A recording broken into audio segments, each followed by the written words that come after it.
अस्सलाम वालेकुम, welcome to चीनी का VN. Today's video is about how to prepare Pakistan affairs and current affairs for CSS 2027। अच्छा, इस सब्जेक्ट को ज़ाहिर हर सब्जेक्ट को प्रिपेयर करने के लिए डिफरेंट स्ट्रेटजीज़ हो सकती हैं। मेरी जो स्ट्रेटजी है वो मैं इधर शेयर करूँगी, जो कि है मैंने इन दोनों सब्जेक्ट्स को कंबाइनली प्रिपेयर किया है। क्योंकि व्हाट आई हैव नोटिस्ड कि जो करंट अफेयर्स का सब्जेक्ट है ना, उसमें आधे क्वेश्चन तो पाकिस्तान अफेयर्स के ही होते हैं, तो क्यों ना उनको एक तरफ ही तैयार कर लिया जाए।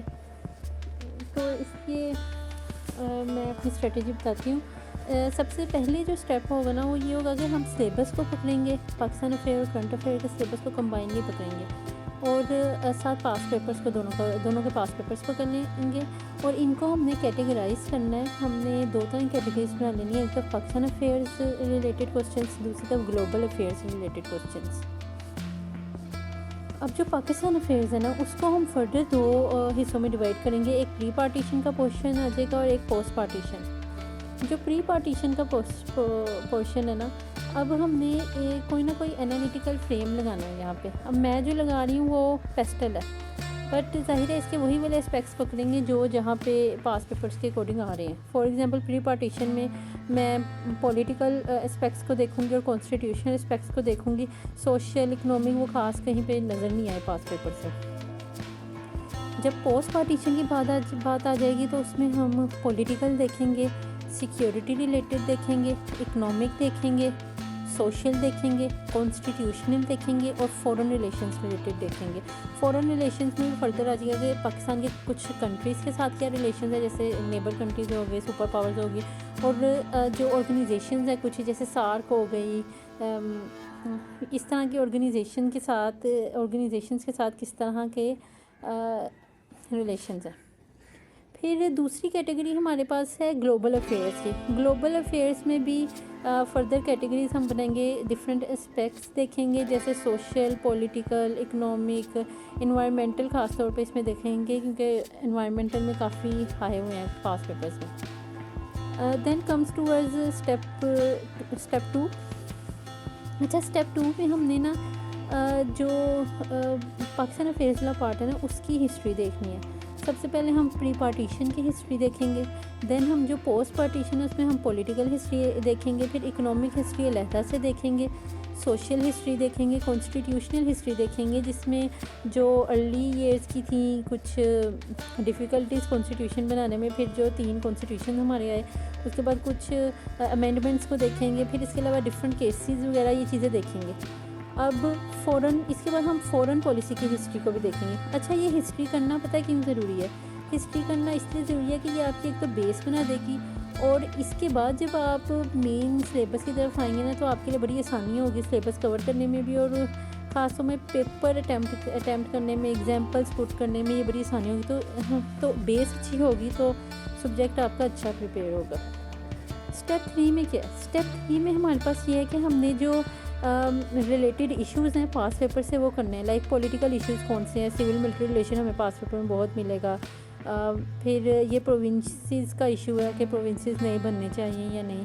इस तरह के इश्यूज़ जो पॉलिटिकल नेचर के हैं वो अलहदा से देखेंगे। फिर इकोनॉमिक नेचर के देखेंगे, IMF हमें मिलेगा वगैरह वगैरह। फिर सोशल नेचर के देखेंगे, एजुकेशन हो सकता है, मीडिया हो सकता है, यूथ रिलेटेड, ये सारे सोशल नेचर के हैं।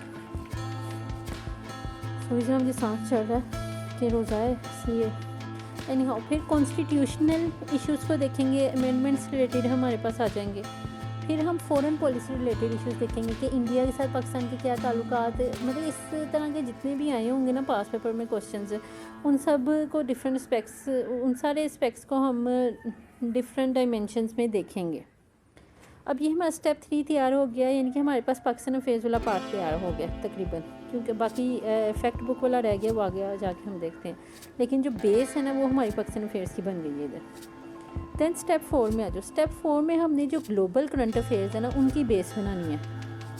जैसे जो भी ग्लोबल अफेयर्स रिलेटेड क्वेश्चन है, जैसे इन्वायरमेंट रिलेटेड है, उनकी सारी हिस्ट्री बेस सारी वो क्या है सब, जैसे COP के क्वेश्चन आ जाते हैं, NGOs का कोई क्वेश्चन आ गया, जो भी ग्लोबल करंट अफेयर्स हैं, ग्लोबल अफेयर्स हैं, जिसमें हमारे पास मिडल ईस्ट में क्या चल रहा है ये सब आ गया, चाइना और यूएसए के रिलेशंस क्या हैं, ये सब जो पास पेपर में मौजूद है वो हम देखेंगे।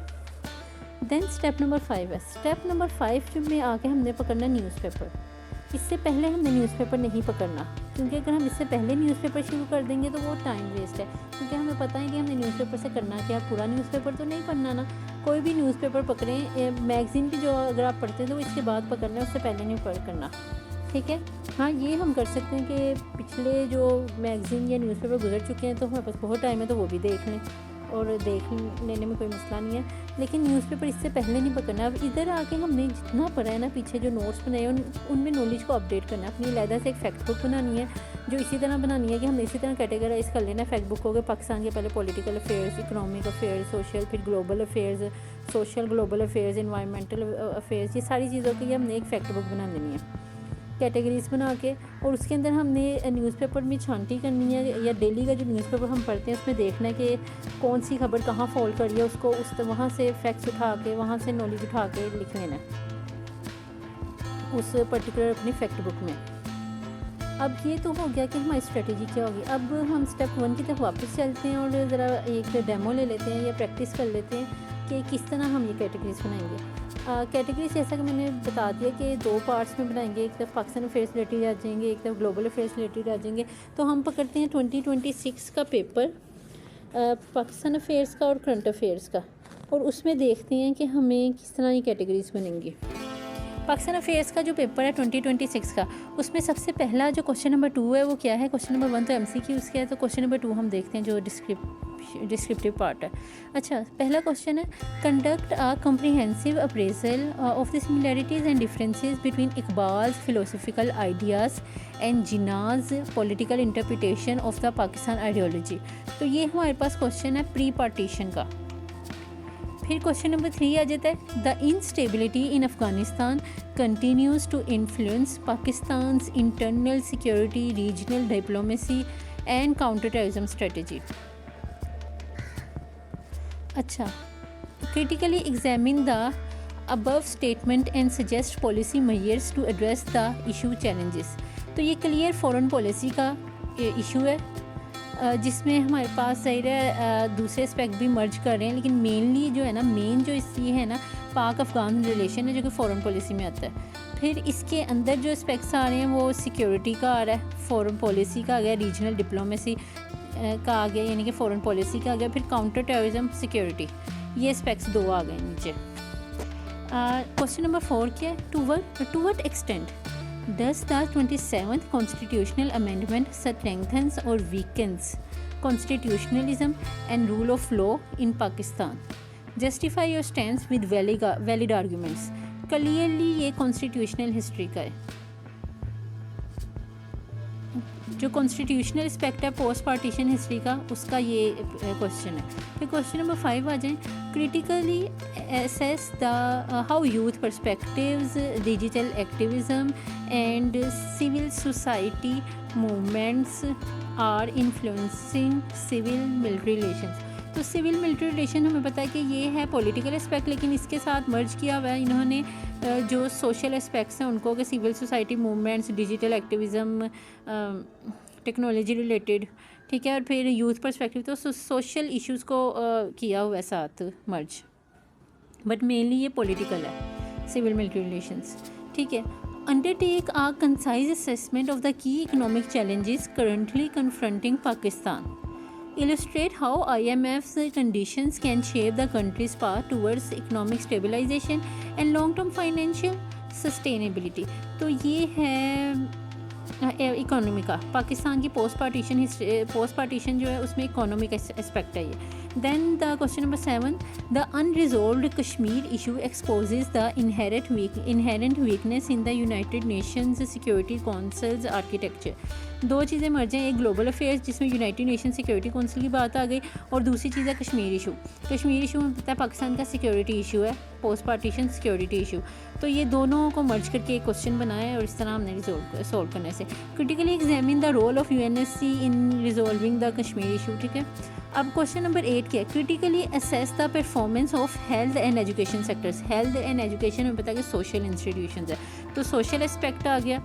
After being handed over to the provinces under the 18th amendment and suggest way forward. 18th amendment हमें पता है कि 18वीं तरमीम जो है ये कॉन्स्टिट्यूशनल इशू है, तो constitutional as well as social aspect पर मबनी है ये सवाल। अब हम देखते हैं करंट अफेयर्स का पेपर। अब करंट अफेयर्स में भी ज़ाहिर है करंट अफेयर्स से कुछ एस्पेक्ट हमने पाकिस्तान अफेयर्स में उसके साथ ही तैयार कर लेने हैं। तो सबसे पहला जो क्वेश्चन है, Pakistan stands at a decisive turning point where climate shocks, rapid population growth, governance gaps, non traditional security threats and intense physical stress are converging to heighten national vulnerability. ठीक है, ये सारे ही एस्पेक्ट्स को मर्ज किया हुआ है, जिसमें सबसे पहले क्लाइमेट शॉक्स यानी कि इन्वायरमेंटल आ गया, बट है ये पाकिस्तान के पर्सपेक्टिव में। ठीक है, इन्वायरमेंट रिलेटेड आ गया, फिर रैपिड पॉपुलेशन ग्रोथ, ये सोशल एस्पेक्ट आ गया, गवर्नेंस गैप्स, पॉलिटिकल आ गया, नॉन ट्रेडिशनल सिक्योरिटी थ्रेट्स, ये हमारे पास सिक्योरिटी रिलेटेड इशू है, और फिर हमारे पास इंटेंस फिजिकल स्ट्रेस है, ये क्या है हमारे पास इकोनॉमिक। तो critically evaluate the above statement and propose policy measures for building a stable, secure and disaster resilient Pakistan। तो ये इन सारे एस्पेक्ट्स को मर्ज करके एक हमारा क्वेश्चन बन गया। ब्रेन ड्रेन, नेक्स्ट क्वेश्चन है ब्रेन ड्रेन हमें पता है इकोनॉमिक इशू भी है और सोशल इशू भी है। तो ब्रेन ड्रेन जो है ना threatens Pakistan ability to achieve its sustainable development goals by 2030। ठीक है, ये ग्लोबल चीज़ आ गई, ग्लोबल इशू आ गया, सस्टेनेबल डेवलपमेंट गोल्स बाय 2030, ये ग्लोबल एस्पेक्ट में आ जाता है। Right a comprehensive note on the causes and consequences of brain drain from Pakistan, focusing on its impact on achieving SDGs। ठीक है, तो हमारे पास ये ग्लोबल के साथ मर्ज करके एक आ गया मेनली इकोनॉमिक इशू। ठीक है, then comes towards question number 4। Critically appraise the following statement with relevant examples. Furthermore, draw relevant lessons and propose way forward for Pakistan. Statement क्या, natural resources mainly economic issue है। Natural resources though desirable for development of a country can become a source of conflict and instability। conflict and instability जो है हमें पता है कि ये है सिक्योरिटी रिलेटेड। तो यहाँ पे हमारे पास दो चीज़ें हैं, एक हमारा सिक्योरिटी रिलेटेड इशू है और दूसरा हमारे पास एस्पेक्ट कौन सा आ रहा है, इकोनॉमिक एस्पेक्ट। तो इसमें इन दोनों को मर्ज करके हमने इसका आंसर करना है, और इसमें मेनली बलूचिस्तान की एग्जांपल आ सकती है कि पाकिस्तान में। ठीक हो गया। नेक्स्ट हमारे पास है non governmental organisations once called force multiplier are now having trust issues as public skepticism about the virtues and advantages of NGOs has deepened. Critically examine why NGOs space is shrinking in many parts of the world with specific reference to Pakistan। अच्छा, NGOs जो है ना foreign relations related एक चीज़ है, इसे global perspective में भी पूछा हुआ है कि बाकी दुनिया में ये किस तरह मसला हो रहा है ये, और पाकिस्तान में किस तरह हो रहा है, स्पेसिफिक भी कर दिया पाकिस्तान पर्सपेक्टिव में भी। ठीक है, और इसमें थोड़ा सा टच है social related issue, social aspect का कि trust issues as public scepticism, तो इसको इस तरह देख लेना। तो फिर बहरहाल मैं ये बताना चाहूँगी ये कैटेगरी किस कैटेगरी में फॉल कर रहा है। फिर हमारे पास आ जाता है COP, ये प्योर ग्लोबल नेचर का और इन्वायरमेंट नेचर का एस्पेक्ट है, ये ग्लोबल नेचर का इन्वायरमेंटल एस्पेक्ट है ये, यानी कि अब तक हमें कुछ ना कुछ पाकिस्तान में मर्ज करके ज़्यादा पाकिस्तान रिलेटेड इशू आ रहे थे, लेकिन ये प्योर हमारे पास अब ग्लोबल आ गया जिसमें पाकिस्तान का आई गेस नहीं है। अच्छा, इसको पढ़ लेते हैं। COP the annual climate negotiation Conference of Paris to the UN Framework Convention on Climate Change is organized every year since 1995. What are the significant achievements of COPs in general and COP30 in particular? अच्छा, क्या इसकी significant achievements हैं? तो basically वही बात है कि ये पूरा इन्वायरमेंट रिलेटेड इशू है और ये है ग्लोबल अफेयर्स का। ठीक है, इसमें पाकिस्तान का कुछ नहीं पूछा हुआ। Conduct a critical analysis of the prospects of resolution of the Palestinian conflict with special reference to the UN Security Council recently approved US drafted resolution for peace in Gaza। अच्छा, ये आ गया है मिडल ईस्ट का, middle east में के under ये फ़लस्तीन Israel conflict पे आ गया। प्योर ग्लोबल नेचर का है, थोड़ा सा टच पाकिस्तान का है कि पाकिस्तान क्या रोल प्ले कर सकता है इसमें, ठीक है। Write short notes on 2 of the following. अच्छा, पहला है इसमें pros and cons of food production through genetically modified organisms.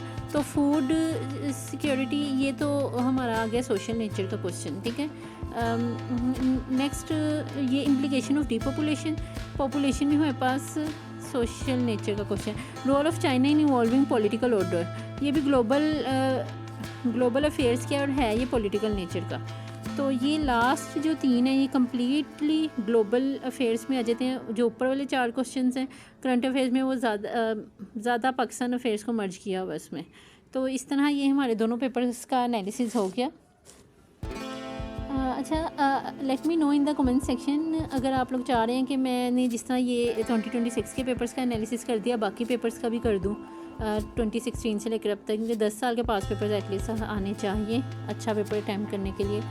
And if you people want know कि जो मैंने स्टेप 2 में बताया कि हिस्ट्रीज़ पढ़नी है सबकी, तो वो कहाँ से पढ़ी जाए। ज़ाहिर बहुत ज़्यादा डेप्थ में भी नहीं जाना कि सारा टाइम हम इसी पे लगा दें। तो कौन से ऐसे सोर्सेज यूज़ किए जाएँ कि जिसमें हमें एक ब्रीफ सा आइडिया हो जाए हिस्ट्री का, और फिर हम स्टेप 3 जो कि मेन पार्ट है रिलेटेड इश्यूज़ का, जो इश्यूज़ हैं पास पेपर्स में मौजूद, उनकी तरफ मूव कर जाएँ। Let me know in the comment section and thank you for watching the video. Thank you.